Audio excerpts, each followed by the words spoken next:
muri make Amerika ikungahaye ku madolari, Kongo ikungahaye ku mabuye y'agaciro n'ibindi, u Rwanda rukungahaye ku bwicanyi.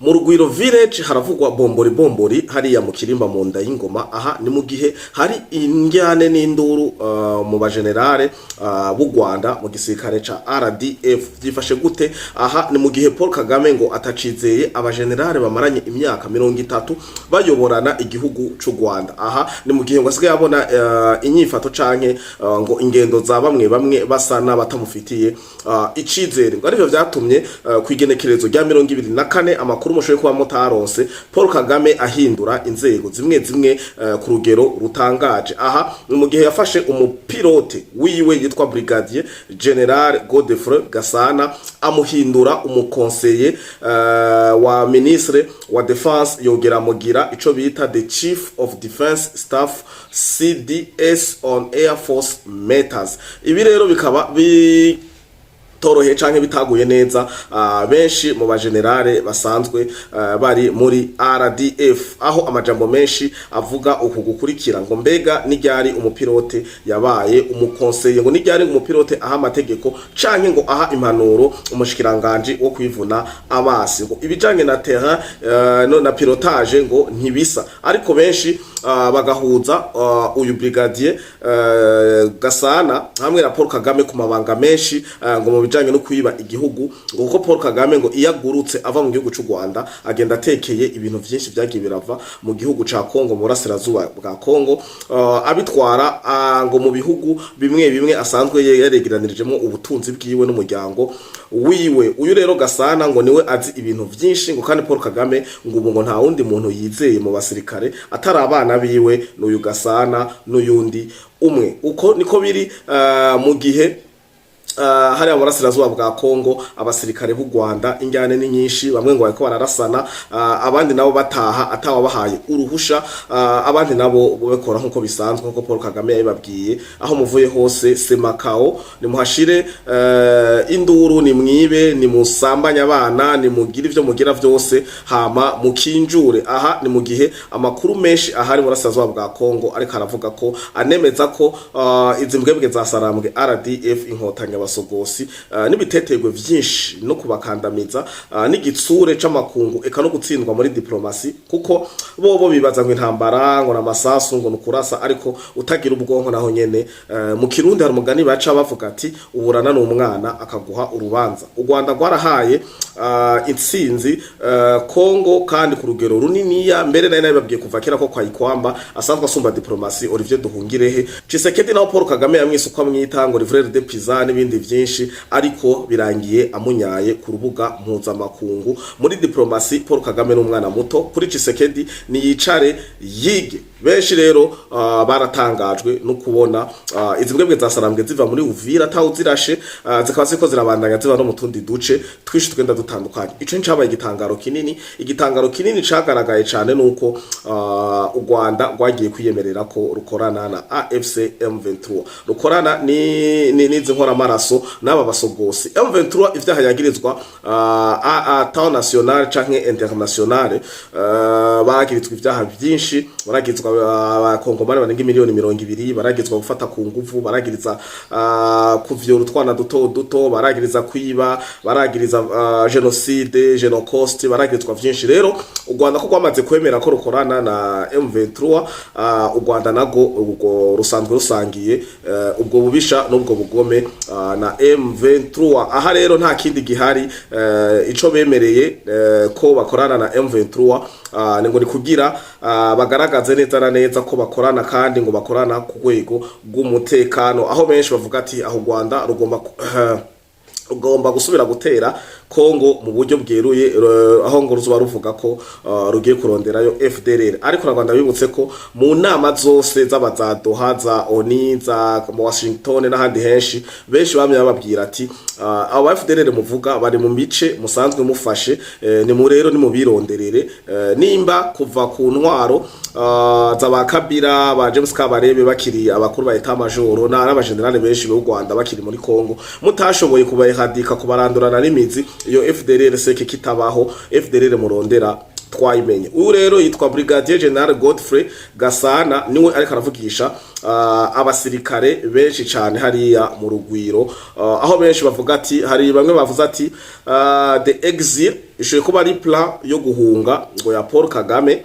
Bavuga ati the leak protocol ghost wing, why did Kagame put his pilot in charge of the army? One, the plan ngo integuro ngo Brigadier General Gasana's only job is hot standby. The Gulf Stream is fueled for Doha, not Goma. Ngo the cargo, while you fight in Congo, he's flying gold balls out of Kanombe at free aim. He's emptying the vault before he lands. Ngo uyu musirikare yashitse ngaha kuri conseil nk'umuhanuzi w'umushikiranganje ajejwe kwivuna amazi, ngo asanzwe akorana na Paul Kagame ibintu by'ubusuma byinshi bigenda bitandukanye, aho benshi bakora bavuga ati ngo mu gihe bamuko muragwana muri Congo mwibu butare muzana bo bako bako barapakira uyu mupilote na Paul Kagame bako barapakira ngo ama gold bars amarengodo n'ibindi byinshi bigenda bitandukanye bija mu mazahabu bapakira ngo babikura Kanombe babitwara iyo yageneye guhungira. Ngo the list ngo to the generals fight his war, you weren't on the manifest when day zero. Ngo umunsi wa zero, when day zero comes, umunsi azoba atacizere atasho amugira n'ibyo bise day zero, bisigura ko umunsi muzoba ata decision mugifata. Ngo when day zero comes, the pilot takes the family and you take the handkerchief. Ngo umunsi wiherezo kumbure, umunsi wa nyuma aho mutazoba mugifise isaganirizo, umupilota azoca pakira umuryango wa Paul Kagame, hama mwebwe mwaba general mwirirwa ku matere, mwirirwa murajyana mu gisirikare hariya muri RDF mu gihugu cy'u Rwanda hakurya ya Kanyaru, mweco muzosigara ngo muzosigara mwimyizi bafu bo bazote umupilota azopakira umuryango wiwe bagende bajanye na Paul Kagame nubwo butari yamaze gusomba twara hanze mu makungu, hama namwe musigare muri imyishi bafu ngo mwe muzotora handkerchief ni mushwara muzosigara muri imyiza ibafu. Kanatsinda koko ibi bariko baravuga ibi vyumvira ko baragenda barahanahana nivyo, kuko Paul Kagame yarivugiye amajambo akurikira, yaravuze ati ngo mugenda kugwana ngo mu burasirazuba bwa Kongo, ngo mugenda kwica ngo kwizina rya Kagame nzobihakana. Nivyo rero mukino uri kuraba no mucezo wa ndani uri kuraba mu nda y'ingoma kwa Paul Kagame. Iruhande y'uyu Gasana hari undi muntu ba pointinze, uyu nawe yitwa His Excellency has also appointed Colonel Dan Gatsinzi as an Air Force Deputy Chief on Staff in charge of operations. Uyu nuwundi nawe nyene bashize mu mabanga bitari vyitezwe, bikaba nawo nyene ari mu bateye bombora hariya mu gisirikare ca RDF hariya mu gihugu c'u Rwanda. Iyi ikaba yasinwe 24 janvier i Kigali.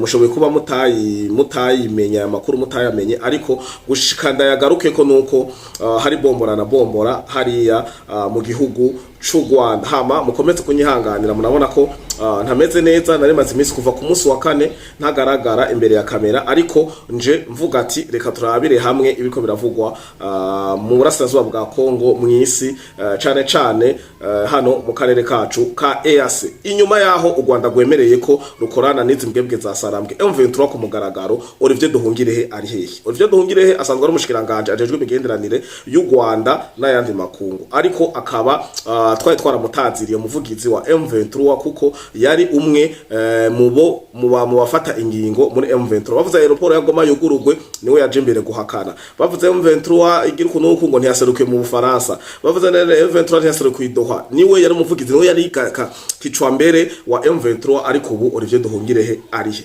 Olivier Nduhungirehe igikorwa ari karakora ubu no gucisha amajambo make. Olivier Nduhungirehe kandi yibasiye cyane uwitwa Sadate Munyakazi n'abandi benshi bagenda batandukanye, aho Olivier Nduhungirehe yibasiye, ndabivuge nko abanyarwanda babivuga, yifatiye abanyarwanda arabacunya, arababwira ati mwa abanyarwanda mwimwe mwari musanzwe mutuka ibindi bihugu duhanamiye, bavuga nko Burundi, Kongo, Tanzania, eka karere ka EAC n'ibindi bihugu byo muri Afrika muri rusangi, mwama mwishira imbere ngo Rwanda rusa neza, ngo ruteye imbere, ngo gwageze ku bintu n'ibindi byinshi, aho benshi baguma baza bavuga ati gwageze ku biki, kubu tugiye kubona ahabona ibara ry'ukuri ry'u Rwanda. Ibi rero byatumye abantu benshi biyumvira ni gute Olivier Nduhungirehe yaje yoroshe, indongozi z'u Rwanda zose ubu zisigaye zoroshe, abitwa ngo nabatangaza amakuru hariya mu Rwanda basigaye boroshe. Nuko mu Rwanda bavuga ngo igikuba, nuko igikuba cacitse, nuko ubu nta rutege, nuko aho bakura hose ubu hagiye gufunga, amarembo yose ubu arugawe. Barabona neza ko u Rwanda rugiye konda, rugiye kunyunyuka. Nico gituma Olivier Nduhungirehe yabwiye ugwaruka, babwira ati mwe mwagwaruka g'abanyarwanda gabanyakanwa, muguma mwiyemera ngo musumba ibindi bihugu, ngo mwateye imbere, mwagize iki, ni mugabanye umunwa. Aho yavuze ati ngo vyiza ngo tubane. Ndabasomere post ya Olivier Nduhungirehe, munyihanganire ku gakorora na grippe. Yagize uku gukurikira, ngo Ministre Olivier Nduhungirehe yakebuye abanyarwanda bishongora ku bindi bihugu byo muri Afrika, ngo mu gihe bishimira ibyo u Rwanda rwagezeho, abasaba kwiyorosha no kubahana. Ibi byapostinzwe na Igihe. Ndabashiremo hano tugende tujana 5 kuri 5 nkuko bisanzwe. Olivier Nduhungirehe ariko aza acisha make, ntituzi igituma kiriko kirabi motera. Tuve rero mu Rwanda hari hakujya Kanyaru, tugaruke mu Burasirazuba bwa Kongo nyenzina, tuje i Bukavu na Goma. Hari amakuru menshi muri ko murumva akwirakwira hirya no hino avuga ko M23 izibwebwe za Sarambwe RDF bariko barasohoka mu duce twinshi tugenda dutandukanye, bagenda bagana ngo mu Rwanda, abandi bagenda bagana mu direction ataramenyekana. Igihari nuko AFC M23 bemeye gukantona kandi basaba ko boshirwa mu gisirikare ca FARDC, abandi nabo badahuje n'ibisabwa bakabademobiliza, abandi bagataha. Ndabibutse ko idoha Kongo, leta ya Kongo yabemereye ko bazofata igisirikare, bafate M23 babentegere mu gisirikare ca FARDC mugabo ka parka. Dutahure bababwiye ka parka, arivyo vyateye imvururu, biratera induru. Muri bukana Evode, senateri Evode mu Rwanda aja kuri televiziyo bisigura avuga ati bugi ibintu mwabisinye mufise ubwenge, mwabisinye mwasomye, canke barabaha amabruyo hama hagera gusinya mugasinya ibitari ivyo, kuko aka kantu ka parka canke individuellement karabacanze, karabababaza, biguma bituma badahuriza ko kuri kino kintu. Ariko ntako bari bugire, indongozi nkuru zo muri M23 nyinshi zarapfuye, abandi nabo basanzwe bahigwa n'ama communauté internationale, abandi nabo baremerewe ko bazoja kuba mu Rwanda. Urumva bobo ko nta kintu kinini baririra, kumbure bashaka bobo kwintegra abasirikare bato bato tutagiye tubona cyane tutaza amazina, tutabonye n'amafoto.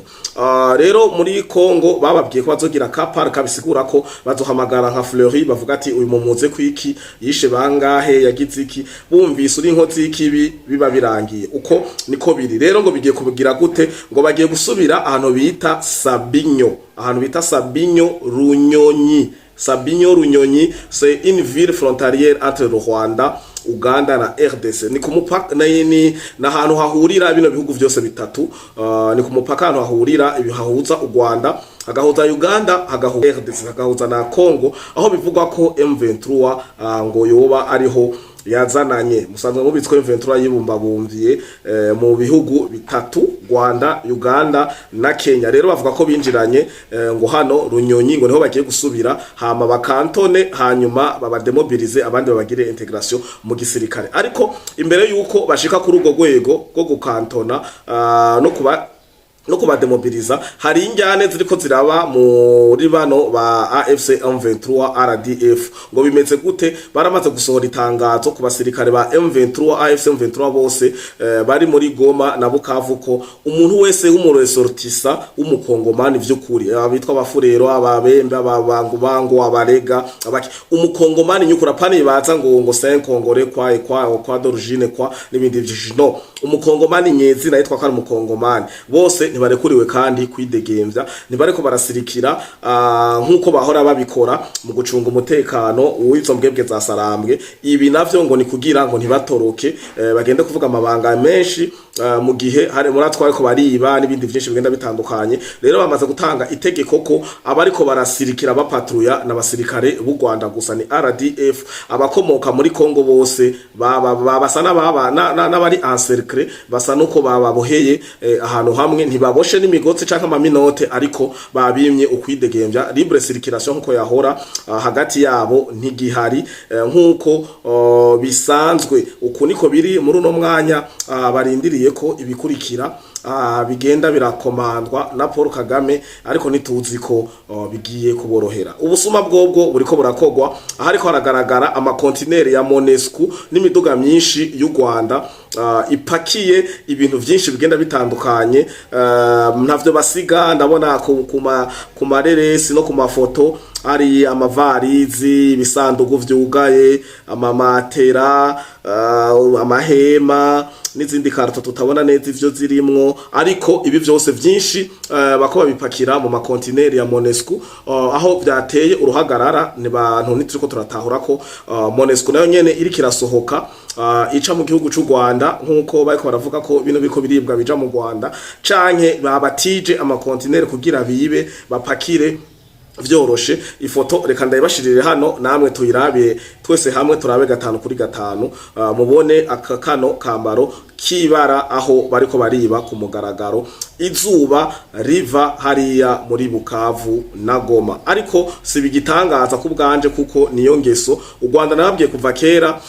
Ni munyereke itunga canke iterambere ry'u Rwanda rihari ridaciye mu maraso y'abanyekongo. Naye babwiye kuva kera, none Olivier Duhungirehe yaje kubuza abanyarwanda kazi n'abanyarwanda sirtugwaruka cane cane wa wundi cagihura mutwe Sadate Munyakazi yifatiye abanyekongo n'abarundi ngo azobaha akazi ngo ko gukubura no gukoropa amatwarete. Aha ni mu gihe ugwaruka go mu Rwanda cane cane wa mukobwa yakamejeje ariwe yagize revolution ku bajene b'u Rwanda bose baca baruguruka baravuga, aho yavuze ngo murabona ukungenesa tuhuye mwibarabara wombwira ncorera, ariko ngo nta n'amafaranga 300 mfise muri momo abavuze nka rimikasha hano mu Burundi. Akavuga ati ibi bintu n'ukuri birateye agahinda, aho mbere umushikiranganda jejwe abajene n'ujejwe akazi n'abandi benshi bace bakora amanama yigihuti kugira barabe ko bohumuriza ugwaruka, aho benshi bavuze ati ni gute ikibazo c'ugwaruka rukenye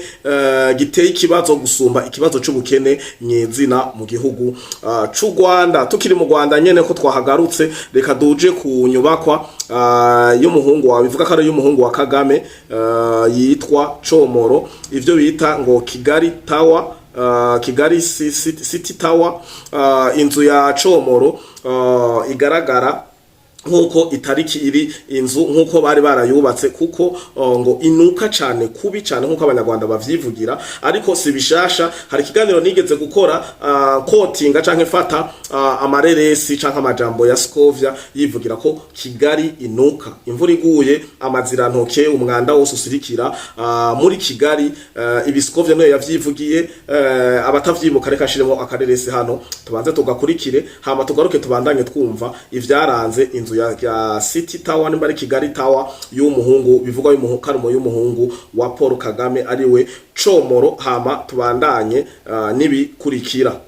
Kigali ranuka mwabantu mwe, imvura iguye ubwiherero bwose bw'aya mazu barabufungura mu marigore. None se aya mazu yose ubwiherero bw'aho buhuriye na marigore niko byesta yahuba. None uzi ikintu nukuvuga ngo banga kuzana amakamya vidura kuko bayishyura imvura yabo. Kandi ikintu gitangaje uzi cyari cyo nuko ubwiherero bwo mu mujyi wa Kigali nuko ntabivuga mu Kinyarwanda, nta muntu mu mujyi ugira atishyuye. Noneho nta muntu ugira atishyuye, ariko no barangiza ntibagira gute imvura irakuba bakarekura mu mariko. Muzi imvura yaguye ejo bundi ukuntu yanganaga, umujyi wose wari wanutse wose, kugeza nubwo binuka n'abantu bari mu nzu zegereye hasi bakumva umuntu uko bari mu nzu. Ndajya mwumva urwego biriho. Nyakubahwa meya w'umujyi, indabo ziraka zirarabije, imikindo ni myiza, kaburimbo murimo murayuhagira mukayisiga, ibishingwe mu bitwara ku manywa nubwo bigenda bitunukira, ariko imvura yiguye Kigali iranuka. nibyo nyine bakwiye kubikurikirana. Uyu mwanda bakwiye kubihagarika, kandi igihe cyose hataraboneka uwahaniwe ko yanukije umujyi. N'abandi bazakomeza. nawe uri wawunutse none tuvuye i Kigali tuvuye mu Rwanda hakurya ya Kanyaru tugaruke mu Burundi tuje kwa Pacifique nini nahazwe kwa Tutrotre Leonidas n'abandi benshi batavuga rumwe na leta ya CNDD FDD abari bararyohewe abirirwa baravuga amajambo yo gucocera ugwanko no gusambura umugambwe wa CNDD FDD nkuko vyagenda biragaragara. Pacifique muri bukakatarara postinze ko Reveriye ashaka kugirirwa nabi, Reveriye adahuzane n'umuryango w'ibwami abari karavuganye n'icubahiro mukuru w'igihugu n'abamuko kako Pacifique n'aba bandi bose bavuga amajambo mabi abishe kumva abishe gusoma agamye ariko byarangiye ibimaramare bitashe mu miryango yabo mu gihe uyu mwubahwa très honorable Reveriye Ndikuriyo yongewe manda yo gutwara kandi ekasi wenyene n'icegera ciwe bongewe kujya nyene bari basanzwe bayobora umugambwe wa CNDD-FDD ivyasubiye kuvugisha bano bantu nyene novuga kare bihura mutwe ba Pacifique zino mbwebwe zasarambwe nkuko bisanzwe biri bane kuko ndabisimbwebwe zasarambwe kuko basanzwe baragaragaje ko banezerewe ifatwa rya Uvira na zino mbwebwe zasarambwe basanzwe bahema impwemo imwe ni ya Paul Kagame impwemo imwe ni izo nkotanye nyene izo nkorabara zo hakurya ya Kanyaru ubu bazanye plan ivuga gute inyuma yaho baboneye ko bongeye icizere Reveriye Ndikuriyo n'umuvise w'icegera ciwe ubu bazanye susi aho Tutotre mbere we yabikompaye nka match ya Maroc ngo na Senegal avuga vyinshi cyane ariko bigaragaza neza ko ari kumaramara Tutotre Leonidas yabuze ayacira ayamira Pacifique wewe gwagovye aho basigaye bazana andi majambo ngo baracakekeranya ngo ko bitararangira ibi nabiriya aya majambo rero Reveriye akaba yarayavuze ko umukuru w'igihugu nawe nyene uko nyene reka mbere tugire ko turabe amajambo Reveriye Ndikuriyo ya postinze kuri Twitter yiwe ya Ndikuriyo Reveriye avuga ati jewe Ndikuriyo Reveriyano natowe n'ikoraniro kaminuza ry'abaserukira abanyagihugu mu mugambwe ngo mbe umunyamabanga mukuru w'umugambwe arataginga CNDD FDD ndarahiye imbere y'Imana mushobora vyose n'imbere y'abagumyabanga baserukiye abandi ko ntazokwigera mpemukira abanyagihugu kandi ko nzokora ibiteza imbere umugambwe vyongeye niyemeje kubaha no kubahiriza amategeko yose ngenderwako y'umugambwe no kugendera akarangamutima k'umugambwe uyu ni Reveriye Ndikuriyo niko ya postinze kuri Twitter yiwe turagenda turabe abandi bamukejeje baruzuye turahera nyene ku mukuru w'igihugu we avuga gute kuri Reveriye umukuru w'igihugu nyene cubahiro Evariste Ndayishimiye avuga ati turongeye gukeza umunyamabanga mukuru w'umugambwe arataginga nawe nyene CNDD FDD n'icegera ciwe kwiteka basubiye gutegwa inyuma yo kwizegwa n'ikoraniro kaminuza ry'umugambwe ico ni ikimenyetso kitabesha c'ubutwari n'ibikorwa vyiza bakorera abagumyabanga n'abarundi muri rusangi arangiza avuga ati komera Pacifique abantu badahuza abantu b'ingyane canke abantu bameze nkuko we wipfuza ntibaba bameze nkuko Evariste y'abadahuza na Reveriyano ntaba yaje kumukeza hano canke ngo bamwongere kuko murabizi ko mu barongo ya kanama gakuru ko mugambwe umukuru w'igihugu nyene cubahiro Evariste Ndayishimiye arimwo murumva ko ni ibintu bitokoroshe ariko kubera bidasa nk'ivyo mwe mwipfuza murabona ko mwahakuye ikimwaro mwahakuye ibimaramare umugambwe wa CNDD-FDD nkuko babivuga bavuga ko ari umugambwe umwe aya ni mu majambo yagiye arashikirizwa n'umukuru w'igihugu na Reveriyano mu gihe c'amasengesho yamaze iminsi 3 agana kwitogwa ry'umurongozi mukuru SG umugambwe CNDD-FDD ari wo ubazwa igihugu cawo ciza c'u Burundi.